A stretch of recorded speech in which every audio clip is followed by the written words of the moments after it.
Ẹ jẹ́ á ṣàgbéyẹ̀wò ohun tó fẹ́ ṣẹlẹ̀ sí gbogbo ìràwọ̀ pátá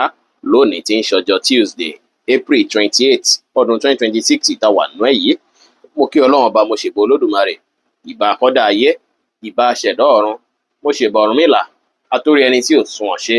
ẹlẹ́rìí ìpín tó ń tayọ̀ mọ́, mo júbà ọkùnrin, mo júbà obìnrin, mo kí gbogbo ojú tó ń wò mí níbikíbi tí ẹ ti ń gbọ́ mi káàkiri àgbáńlá ayé. Ẹ̀yin tẹ́ ń wò mí pátá, ẹ bá ń share fídíò ìkẹ́pin kó jẹ́ òòlù àtàǹfààní fọ́pọ̀ ènìyàn. Ojú tẹ́ fi ń wò mí ò ní fọ́, bẹ́ẹ̀ ọwọ́ tẹ́ fi ń bá mi share rẹ̀ ẹ ní fi gbọ́mọ sí, ẹ sì ní fi gba lẹ́tà ìbànújẹ́ láṣẹ Ìdùmarè. Ẹ̀yin oníràwọ̀ iná tó kọra yan Aries tàbí láàrin March 21 sí April 20, ọjọ́ tòní ọjọ́ tó dára ló jẹ́ fún yín. Bó sì lè jẹ́ pé stress lè fẹ́ pọ̀ púpọ̀ fún yín lọ́jọ́ tòní, ṣùgbọ́n ọjọ́ tòní ọjọ́ olólùfẹ́ ló tún jẹ́ o. Ó ṣeé ṣe kí ẹ̀yin àti olólùfẹ́ yín kí ẹ fẹ́ ní àwọn kankan tó ṣe é pé ẹ máa fẹ́ fà lọ́jọ́ tòní. Ó ṣeé ṣe kí ìfàǹfà yìí kó fẹ́ lágbára díẹ̀ lọ́jọ́ tòní o, tó ṣe é pé ẹ máa fẹ́ máa rò èròǹgbà tí ó tọ́, àbí ìgbà pé bóyá àbí kẹ́ tiẹ̀ kọra yín lẹ̀ ni, àbí kẹ́ tiẹ̀ hùwà bákan ni. Ìyẹn ṣeé ṣe kí ìbínú tó fẹ́ gbóná jọjọ kó fẹ́ wáyé láàrin ẹ̀yin àti olólùfẹ́ yín ní ọjọ́ tòní. Gbogbo ṣeé ṣe kí gbogbo ẹ̀ wá padà di rọrùn, gbogbo ẹ̀ wá padà rọlẹ̀ títí ìrọ̀lẹ́ ọjọ́ tòní. Ọjọ́ tòní tẹ́ bá lè mú sùúrù lò, tí ẹ lè mú sùúrù lò, tí ẹ lè gbọ́ ara yín yé dáadáa, ìfàǹfà yóò ní jẹ́ tó ṣe pé ó máa lágbára jù tàbí tó máa lọ fà jù. Ẹ mú sùúrù lò dáadáa lọ́jọ́ tòní kí ọjọ́ tòní lè dára, kó lè lọ bó ṣe yẹ kó lọ. Tẹ́ bá kọ́kọ́ jí lòwúrọ̀ ọjọ́ tòní, ẹ jí síṣẹ́ ni o, torí iṣẹ́ lè pọ̀ tẹ́ fẹ́ mójútó láàárọ̀ ọjọ́ tòní. Ṣùgbọ́n lọ́wọ́ ọ̀sán mọ́rọ̀lẹ́ ọjọ́ tòní, ó ṣeé ṣe kí ọ̀rọ̀ ìfẹ́, ọ̀rọ̀ olólùfẹ́ yín kí ó fẹ́ jẹyọ. Ìjà lè wáyé, áwọ̀ lè wáyé, ṣùgbọ́n tẹ́ bá mú sùúrù lò, ìfẹ́ báyìí lẹ́ fi parí ọjọ́ tòní, tí inú yín á dùn, táyọ̀ yín á kún, tí ò ní sí wàhálà, tí ò ní sí ìdààmú. Nǹkan kan lè ṣẹlẹ̀ láàrin àti olólùfẹ́ yín lọ́jọ́ tòní náà tí ìjà ò bá tiẹ̀ wáyé kó fẹ́ bí nǹkan tẹ́ máa fẹ́ faradà, bí ṣáàjẹ́ ń faradà, nǹkan tẹ́ni ìwú kò tẹ́ mi lọ́rùn, ṣáàjẹ́ ń gbìyànjú láti faradà díẹ̀. Ẹ rí dájú pé ẹ ní ìfaradà lénìí, kẹ́sì mú sùúrù lò kí nǹkan tó ṣẹlẹ̀ lénìí kó má bí gbọ́mi sí omi ọ̀tọ̀ tó máa lágbára ní ọ̀la. Kẹ̀kẹ́ sára nípa ọ̀rọ̀ iṣẹ́ á lọ dáadáa tẹ́ bá ráyè falẹ̀ mọ́ṣẹ́, relationship yín á lọ dáadáa tẹ́ bá mú sùúrù lò, iye owó sì ṣeé ṣe kó wọlé fún yín tẹ́ bá falẹ̀ mọ́ṣẹ́ lénìí. Rẹ́ẹ̀dì jẹ́ kọ́lọ̀ tó dára jù fún yín láti wọ̀ láṣọ lónìí. Aago 2 kù ìṣẹ́jú 15 ní ọ̀sán sí aago 3 kù ìṣẹ́jú 15 ní ọ̀sán jí àkókò èyí tó dára jù fún yín tí ń ṣe lucky hour fún yín ní ọjọ́ tòní. Oníràwọ̀ ìpè alámọ̀ Taurus tàbí láàrin April 21 sí May 20, ọjọ́ tòní ọjọ́ tó dára, ọjọ́ tó sunwọ̀n ló jẹ́. Bó sì lè jẹ́ pé tí ìdùnnú tayọ̀ báyìí lẹ máa bá jí, tó ṣe pé inú yín máa dùn, ayọ̀ yín máa kún tẹ́ bá jí lọ́jọ́ tòní, ara yín sì máa yá gágá. Ó ṣeé ṣe bọ́jọ́ tòní ṣe ń lọ yìí káwọn multiple task kan kó fẹ́ máa wọlé fún yín tẹ́ ẹ máa fẹ́ máa gbé ṣe. Àwọn kan máa fẹ́ wà tó máa fẹ́ ṣẹlẹ̀ tó ṣe pé ẹ máa fẹ́ máa rò sọ́tùn rò sósì, ọ̀nà wo ni kẹ́ pùtẹ̀, báwo ni kẹ́ ṣe ṣe tẹ́ ẹ máa fẹ́ máa ràrò jinlẹ̀. Ìní dára fún yín láti ràrò jinlẹ̀ nípa ìgbésí ayé yín, kẹ́ mọ nǹkan tó yẹ kó látúnṣe, kẹ́ mọ ibi tó yẹ kẹ́ ṣiṣẹ́ sí, kẹ́ mọ ọ̀nà tó yẹ kẹ́ tọ̀, kẹ́ mọ bẹ́yẹ fẹ́ ṣe tí gbogbo nǹkan tẹ́ ẹ̀ ń fẹ́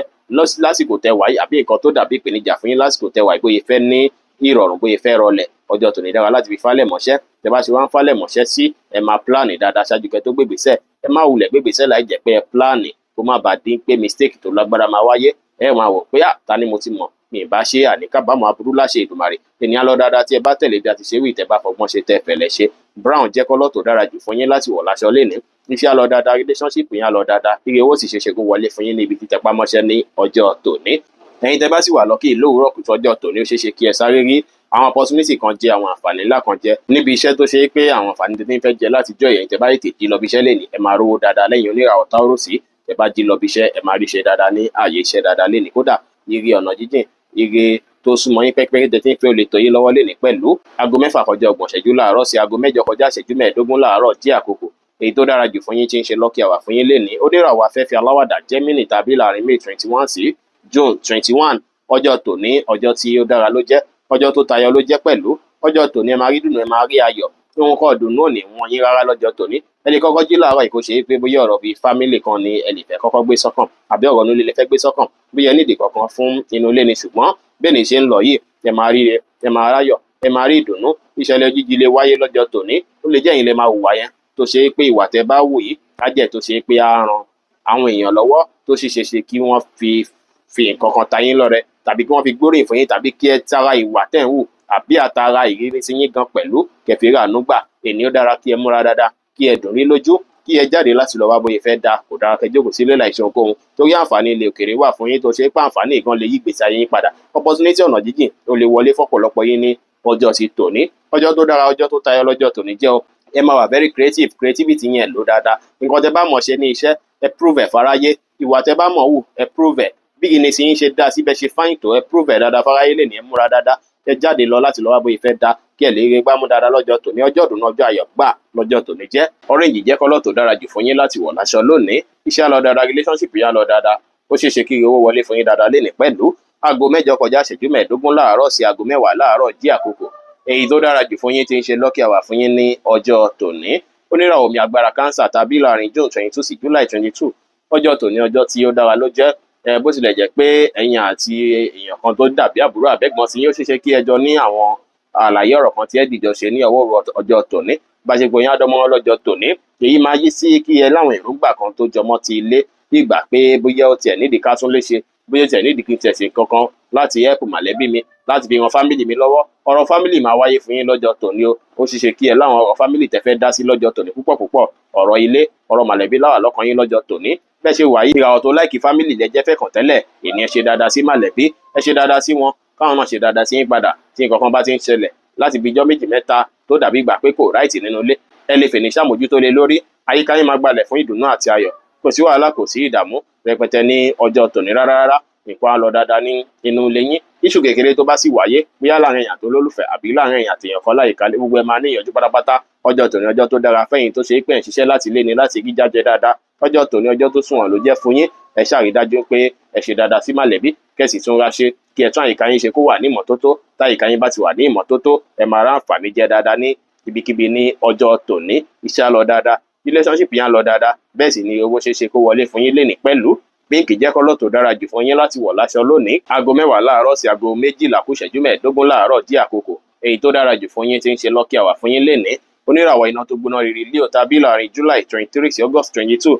ọjọ́ tòní ìfọ̀rọ̀wérọ̀ láàrin èèyàn àti àwọn èèyàn tó súnmọ́ yín á jágere dáadáa àkọ́kọ́ ná èròǹgbà ń pé kí lẹ fẹ́ ṣe kí lẹ fẹ́ nǹkan tẹ fẹ́ gbé ṣe nǹkan tẹ fẹ́ rà nǹkan tẹ fẹ́ náwó lé lórí tí wọ́n ló máa jí yín láwọ̀ ọjọ́ tòní tó sì jẹ́ pé ó ṣeé ṣe kí ẹ ráyè láti communicate pẹ̀lú àwọn èèyàn kan bóyá fún ìrànlọ́wọ́ àbí fún àǹfààní kan ní ọjọ́ tòní ẹ máa rá àǹfààní jẹ lára àwọn èèyàn tó súnmọ́ yín lọ́jọ́ tòní ẹ máa rí ìrànlọ́wọ́ lára àwọn èèyàn tó súnmọ́ yín ẹ ṣáà ti máa bo ẹnu tẹ́ bá ti bo ẹnu ẹ máa rá àǹfààní lọ́jọ́ tòní nídìí ọjà yín náà polówó ọjà dáadáa kẹlẹ́ eré gbámú dáadáa ní ọjọ́ tòní kò sí wàhálà rárá relationship yẹn lọ dáadáa iye owó ṣeéṣe kó wọlé fún yín tẹ́ bá falẹ̀mọ́ṣẹ́ bẹ́ẹ̀ sì ní ṣẹ́yìn náà ó máa lọ dáadáa tẹ́ bá lè fi ẹnu ṣe dáadáa lọ́jọ́ tòní ẹnu yín báyìí láṣẹ wà ọpọlọ yín á sì jí gbégbé sáwọn àìdíà kọ̀ọ̀kan lọ́jọ́ tòní àìdíà tó bá sọ sí yín lọ́pọlọ ẹ lò lọ́nà tó máa gbàràn yín lọ́wọ́ ẹ má dá ọ̀tẹ̀ rárá ẹ má dá ọ̀tara yín rárá lọ́jọ́ tòní kọjọ́ tòní lè dára orange jẹ́ kọ́lọ́ tó dára jù fún yín láti wọ̀ láṣọ lónìí aago 12 kù ìṣẹ́jú 15 ní àárọ̀ sí aago 1 kọjá 30 ìṣẹ́jú ní ọ̀sán jí àkókò èyí tó dára jù fún yín tí ń ṣe lucky hour fún yín ní ọjọ́ tòní oníràwọ̀ ìpẹ́ funfun Virgo tàbí láàrin August 23 sí September 22 ọjọ́ tòní ọjọ́ tí ó dára ló jẹ́ ọjọ́ tó sunwọ̀n ló jẹ́ látijọ́ mẹ́ta làwọn kankan tí ń ṣẹlẹ̀ pàápàá tó ń bí kí ẹ fẹ́ máa bínú tàbí kó rí yín fẹ́ máa gbóná bákan bó tilẹ̀ jẹ́ pé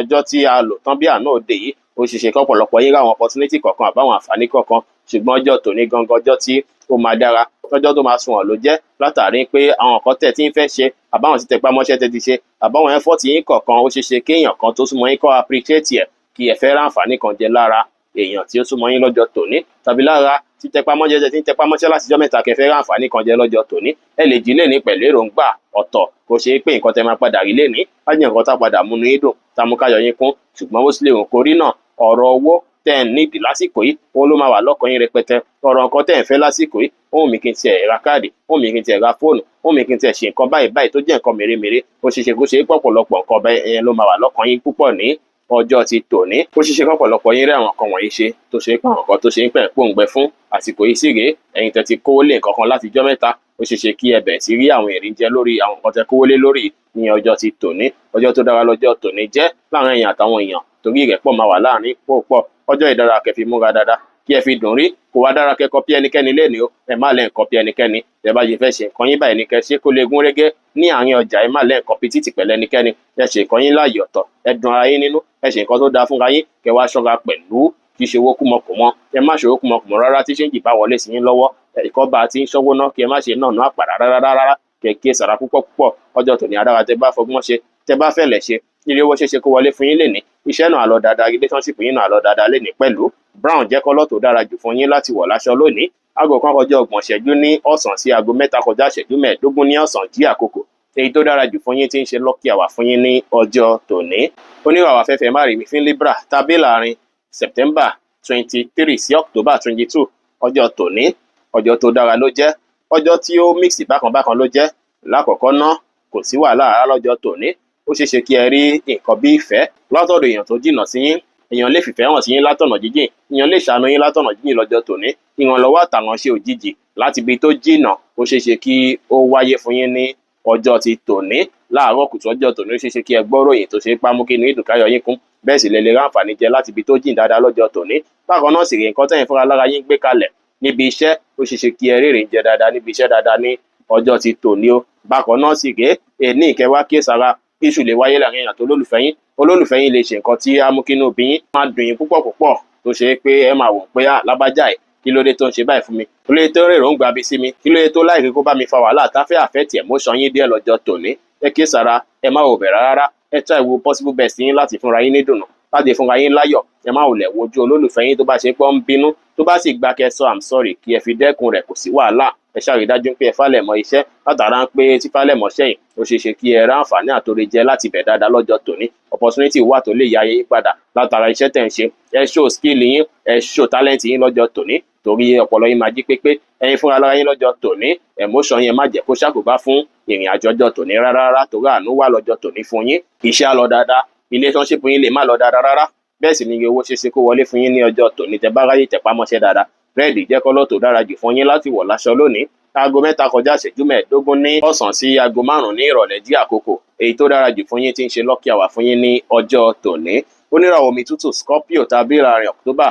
23 sí November 22 ọjọ́ tòní ọjọ́ ìmísí, ọjọ́ ìmí ló jẹ́, ọjọ́ tó ṣe pé ní láti fi darí ayé yín pẹ̀lú ìrìn àjò ẹ̀mí ni. Ẹ jókòó sáà kẹ́ ronú nípa ìgbésí ayé yín jinlẹ̀ dáadáa, ẹ wo nǹkan tó fẹ́ ṣẹlẹ̀, ẹ wo bóyá ìfẹ́ lọ bóyá ìfẹ́ bọ̀, ẹ mú nǹkan kan jáde ń bẹ̀. Kódà gan tẹ́ bá wà lásìkò tẹ́yìn nìkan dá wà, tẹ́ wà níbi tó jẹ́ bí nation bóyá lẹ́gbẹ̀ẹ́ omi àbí níbi tó dákẹ́ rọ́rọ́, ó ṣeéṣe kí ohun yín kó bẹ̀ sí sọ sí yín lọ́kàn lórí ọ̀nà tẹ́ máa tọ̀, lórí bẹ́ ṣe máa ṣe tí nǹkan tẹ́ gbé síwájú yìí tẹ́ ń lé ìtàfi já ṣàṣeyọrí. Àsìkò yìí àsìkò tẹ́ gba kẹfì introspect, kẹfì ronú jinlẹ̀ nípa ìgbésí ayé yín, nípa ìgbésẹ̀ tó kàn ni tó sì jẹ́ pé ìrònú jinlẹ̀ yìí ó máa bí dáadáa á béèrè fún yín lọ́jọ́ tòní. Ọjọ́ yìí ò gba kẹfìnú tán ẹnikẹ́ni rárá, afóhùn tó ń sọ sí yín lọ́kàn ẹ finú tán ara yín dáadáa lọ́jọ́ tòní. Bẹ́ẹ̀ sì ni ẹ jìnnà sí èròǹgbà tí ó tọ́, ẹ má rí èròǹgbà tí ó tọ́ sẹ́nikẹ́ni, ẹ má mú yàn sínú ẹ clear mind yín dáadáa lọ́jọ́ tòní. Ẹ let's go àwọn kankan káwọn kankan lè wọ́ọ̀kì inú gbèsè ayé yín lọ́jọ́ tòní. Èrò dáadáa ní kẹ́rò, èrò tó lè mú lọ síwájú dé bá yín ní kẹ́rò lọ́jọ́ tòní. Lọ́jọ́ tòní lè dára kó lè sunwọ̀n. Tẹ́ bá sì wà níbi iṣẹ́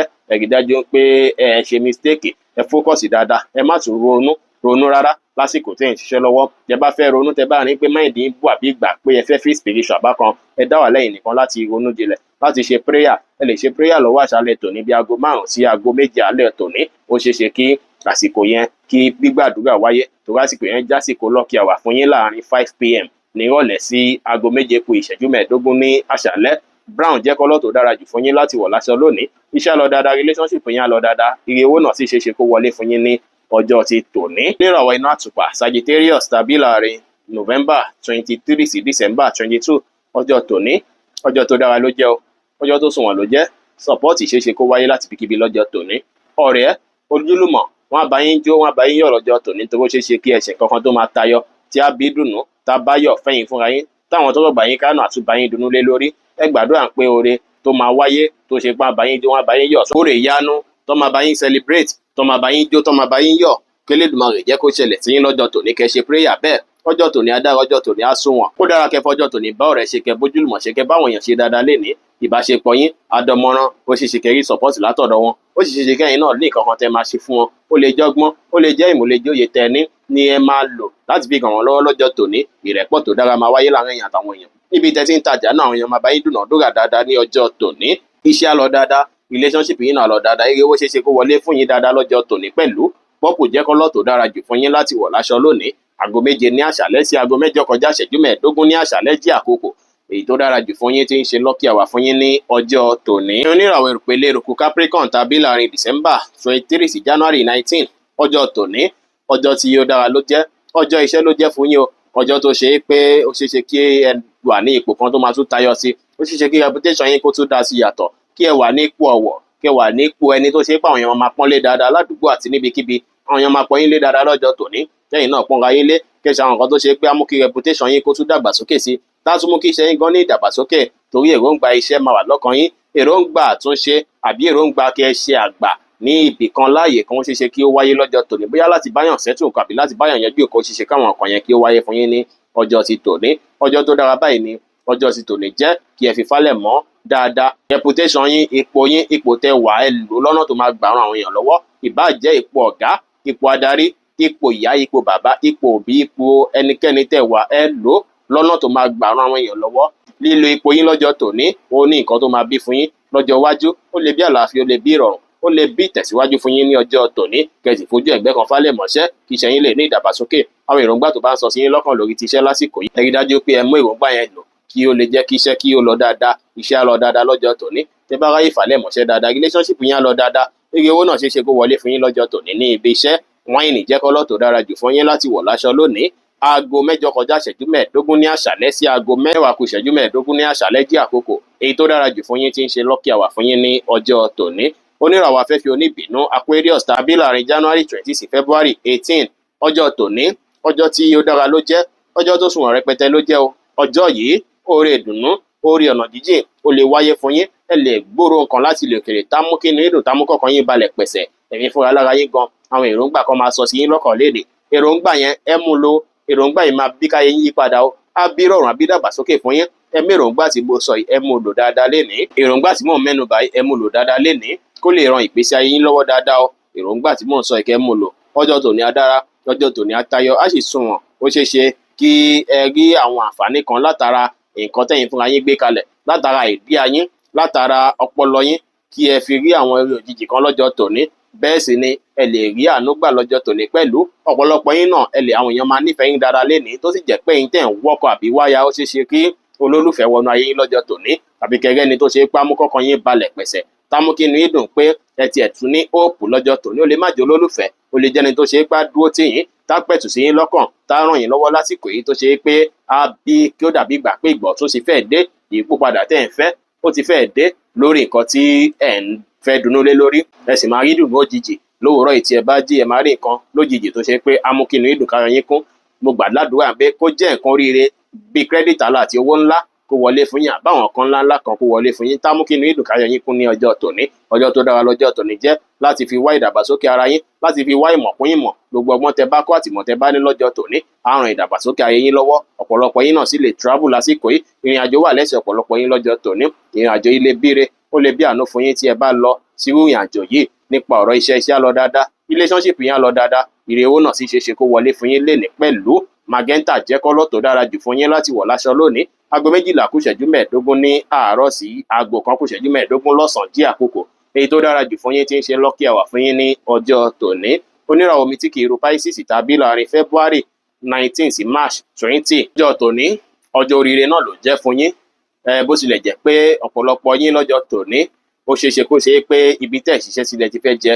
Bẹ́ẹ̀ sì ni ẹ lè jí lọ́jọ́ tòní kó ṣe pé ọ̀rọ̀ olólùfẹ́ yín òun ló sì máa wà ní ọkàn yín gbágbágbá, tàbí bóyá bẹ́ẹ̀ fẹ́ rí benefit kan lára wọn, bẹ́ẹ̀ fẹ́ rí àǹfààní kan lára wọn, tó ó ṣeéṣe kí ẹ rí àǹfààní lára olólùfẹ́ yín lọ́jọ́ tòní. Ibi tẹ́ ṣiṣẹ́ tó ṣeéṣe kẹ́ jẹ́ ń bẹ̀ lọ́jọ́ tòní, àbí ẹ̀yin tó ṣe pé bóyá ti jọ dàkọpọ̀ pẹ̀lú yàn láti jọ́ yìí, ó ṣeéṣe kí àánú fọhùn fún yín lẹ́ni o, kẹ́ rí àǹfààní jẹ látara èèyàn tó súnmọ́ yín lọ́jọ́ tòní. Ọjọ́ ìyípadà lọ́jọ́ tòní jẹ́ tí ẹ máa wọ̀ pé ó dàbí gbà pé nǹkan máa lọ dáadáa, ó dàbí gbà páyé mi máa yí padà. Ọjọ́ tòní ọjọ́ ìyípadà ló jẹ́. Ó dára kí ẹ fi wo ìgbésí ayé yín, kí ẹ fi wo àwọn ààyè tó mẹ́hẹ tó ṣe é pé ẹ̀ kí ń kọbi ara sí tẹ́lẹ̀, bóyá ṣẹlẹ̀ kọbi ara sí dáadáa ni, bóyá relationship yín lẹ̀ kọbi ara sí dáadáa ni, kẹ́ fi kọbi ara sí wọn dáadáa lọ́jọ́ tòní. Ìrẹ́pọ̀ tó dánmọ́rán máa wà láàárín ẹ̀yin àti ẹni tí ẹjọ́ ń gbé bíi roommate tàbí ẹni tẹjọ́ ń fẹ́ra yín dáadáa. Ìbáṣepọ̀ yín máa dánmọ́rán dáadáa lọ́jọ́ tòní. Ìbáṣepọ̀ yín àtọ̀gá náà máa dánmọ́rán dáadáa lọ́jọ́ tòní. Ọjọ́ tó dára lọ́jọ́ tòní jẹ́ láti fi wá ìyípadà fún àwọn kan tí ẹ̀ ń wò ní gbèsè ayé yín. Ẹ wòye sí gbèsè ayé yín dáadáa, kẹ́ wò pé nǹkan wo ló kù tí máa ṣe, ọ̀nà olókùn tí máa gbègbà tí nǹkan á fi lọ dáadáa. Kò sí wàhálà ara iṣẹ́ á lọ dáadáa lénìí, relationship yín náà lọ dáadáa, ilé owó ṣeéṣe kó wọlé fún yín lénìí pẹ̀lú. Red jẹ́ kọ́lọ̀ tó dára jù fún yín láti wọ̀ láṣọ lónìí. Aago 1 kù 20 ìṣẹ́jú ní ọ̀sán sí aago 2 kù ìṣẹ́jú 15 ní ọ̀sán jí àkókò èyí tó dára jù fún yín tí ń ṣe lucky hour fún yín ní ọjọ́ tòní. Bí ó ṣe jẹ́ nìyẹn fún gbogbo irúfẹ́ ìràwọ̀ 12 tó wà pátá. Ẹ̀yin tẹ́ ń wò mí pátá, ẹ má gbàgbé pé Ọlọ́run Olódùmarè nìkan lọ́ba tó ní ìmọ̀ jùlọ. ẹ̀yin tẹ́ fẹ́ ṣèwádìí onírúurú láǹfààní àti kàn sí wa ní WhatsApp 09033897161. Ire gbogbo á jẹ́ tiwa lónìí, lọ́sẹ̀ yìí, lóṣù yìí àti ní gbogbo ọjọ́ ayé wa láṣẹ Èdùmàrè. Ire o.